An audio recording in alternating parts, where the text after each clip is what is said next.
Hi friends, so today we're going to be making some artwork using our different types of directional lines that we've learned about before. So just a reminder from our slides that a line that goes from side to side is horizontal. A line that goes from top to bottom is vertical.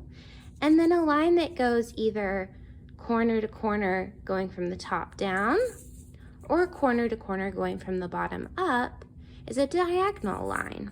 So let's get started. What you'll need for this, and you could do this with a variety of materials, but what I have today is some strips of black paper that I've cut. Now you could also use a black marker, a black crayon for this, but I would recommend that you start with black, and you'll see why in a minute.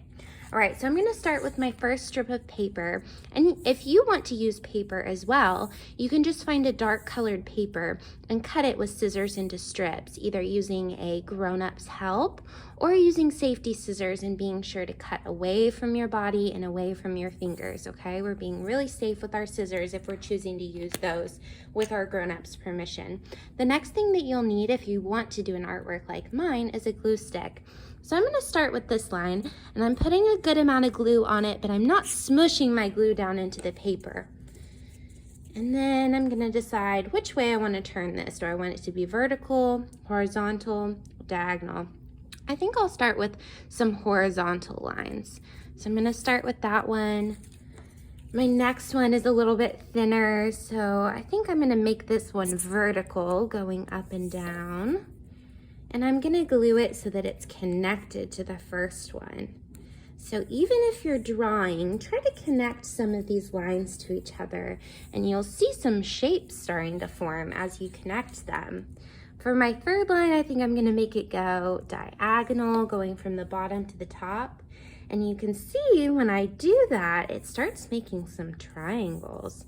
So now I have a really long rectangle here, a really long rectangle here, and I've got a diagonal piece right here that's making me a kind of triangle. All right, let's keep going.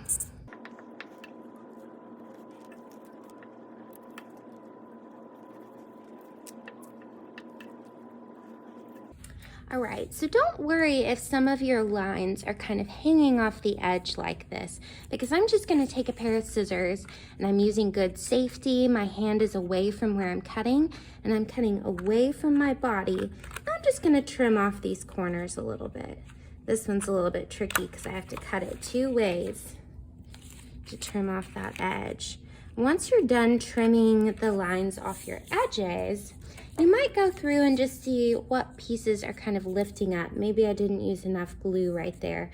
I want all of my lines to lay down really flat. Maybe this one needs a little bit of extra glue as well. And then when I'm done gluing or drawing all of my black lines, you can see that I have some that are vertical, some that are horizontal, and some that are diagonal. And I have all of these white spaces in between my lines that now I'm going to fill with some color. So I chose for myself some really bright colors to stand out from that black. And I have a crayon in case you have crayons. You could also use colored pencils, markers, or even highlighters. If your grown-up says that you could use some of their highlighters, that would be fun. So I'm just going through and I'm gonna color in these areas in between my black lines, and I'm doing a really good job. Now you can see that I have a lot of white spaces around the edges, so I'm just gonna take my marker and I'm gonna fill in all of those white spaces using my best craftsmanship. And I'm just gonna go through the rest of the paper, coloring in all these areas that I want to be nice and colorful. And what you'll end up with is almost like a stained glass window in an old building, but it's gonna be really bright and colorful, and we're using our different types of lines. So let's go through and color the rest of this together.